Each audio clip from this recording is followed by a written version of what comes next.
When a middle-aged man boarded a flight from Johannesburg to London, his fellow passengers were unaware they were sitting next to a notorious smuggler.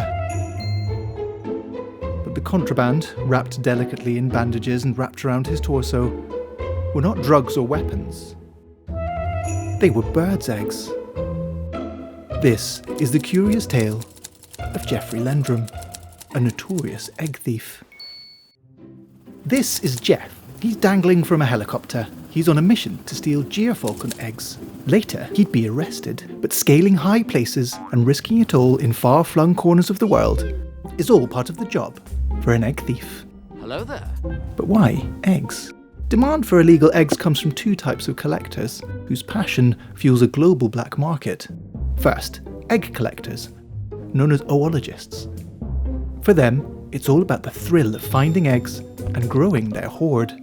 The contents of the egg are pushed out through a small hole and the empty shell added to their collection. Once a respectable Victorian pastime, it has since migrated underground. A network of secretive and obsessive collectors now keep this illegal trade alive in the murky corners of the black market. But not all egg thieves want empty trophies. In some falconry circles, wild-sourced eggs are the ultimate prize. There is a legal, captive-bred falcon trade, but it's the hunger for wild bloodlines that keeps the smugglers in business. Taking wild birds' eggs is illegal pretty much everywhere in the world, but the price some are willing to pay for wild birds mean egg smugglers, like Jeff, are willing to take the risk. When police searched him at Heathrow, he looked like this. What seemed like a girdle was actually bandages stuffed with falcon, eagle and endangered Cape vulture eggs. He was acting as a human incubator, and one vulture had already started to hatch. So who's actually buying these eggs? One clue lies in the rise of falconry in the Middle East.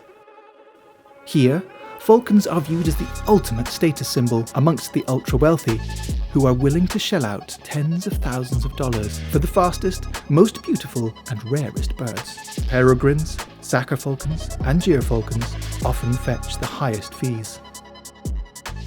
So how did this guy end up as the world's most notorious egg smuggler? Right. His path to a life of crime starts in Zimbabwe. His dad, an HR manager with a passion for nature, introduced him to birds of prey. They volunteered at the Rhodesian Ornithological Society, with Jeffrey's small size and nimbleness allowing him to survey nests in high places. But soon, fellow conservationists started to suspect the Lendrum's love of birds went beyond just watching. When police raided their home, they found over 800 preserved eggshells and live peregrine falcon eggs stored in fridges to delay their development.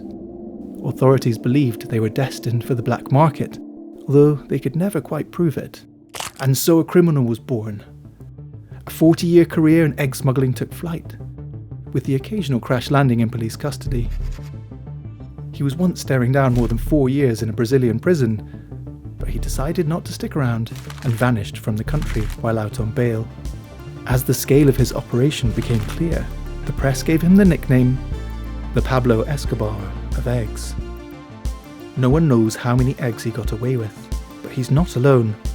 Operation Pulka, an international crackdown on the illegal egg trade, has so far seized over 50,000 eggs and arrested 16 people. Among the haul were hollowed-out eggs from Britain's vulnerable nightjars and from Australia's critically endangered swift parrots. Stealing just one clutch of eggs from species on the brink can have devastating impacts.